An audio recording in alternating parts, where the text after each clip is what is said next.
Tumsifu Yesu Kristo. Mimi Padri Francis nimekuja Tanzania na nakumbuka tarehe 17 mwezi wa Januari 1975. Kwa hiyo leo tuseme leo mwaka huu ni miaka 51. Nilikuwa na umri wa miaka 27 na sasa nina umri wa miaka 78. Kwa hiyo niseme nini zaidi ya hayo? Maisha yangu yote yalikuwa ni hapa Tanzania.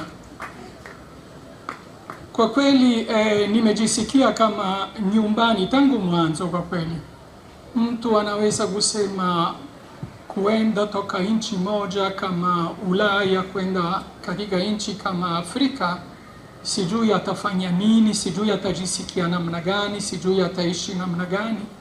Kwa upande wangu nimeishi vizuri na ninaweza kutoa ushuhuda. Mwaka 20 nilisema mimi ni mzee, mapadri ni wengi, vijana, wana uchangamfu mkubwa, wana uwezo mkubwa, wanaweza kuendelea vizuri, mimi nifanye nini? Nimejaribu kuenda Italia, niliweza kubaki miaka 2 tu, baadaye nimerudi Tanzania. Sababu kwa kweli ni tofauti sana kuishi katika nchi kama hii. Mimi niliona Tanzania ya mwaka 75 ilikuwa tofauti sana na Tanzania ya sasa. Ilikuwa Tanzania yenye uchangamfu mkubwa sana.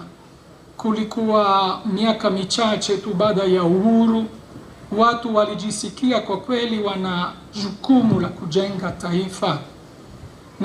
Na baada ya miaka hii yote basi, hiyo kazi, ule uchangamfu ambao niliuona wakati ule ambapo nilikuja Tanzania, niliona kwamba huo uchangamfu umeleta matunda makubwa sana. Ni Tanzania tofauti sana. Tanzania ya leo tofauti katika uchumi, tofauti hata katika kanisa, tofauti katika matazamio ya watu, tofauti katika kujijenga kwa watu. Wakati ule kulikuwa ule usemi kujiajiri, niliona kwamba huo usemi sasa umekuwa ulitekelezwa. Na kwa kweli ninashukuru sana na ninajisikia na matumaini makubwa sana, kwa sababu walau nimeweza kusema au ninaweza kusema mbele ya Mungu na mbele ya watu, walau kidogo sana nimecontribute hata mimi. Asanteni sana.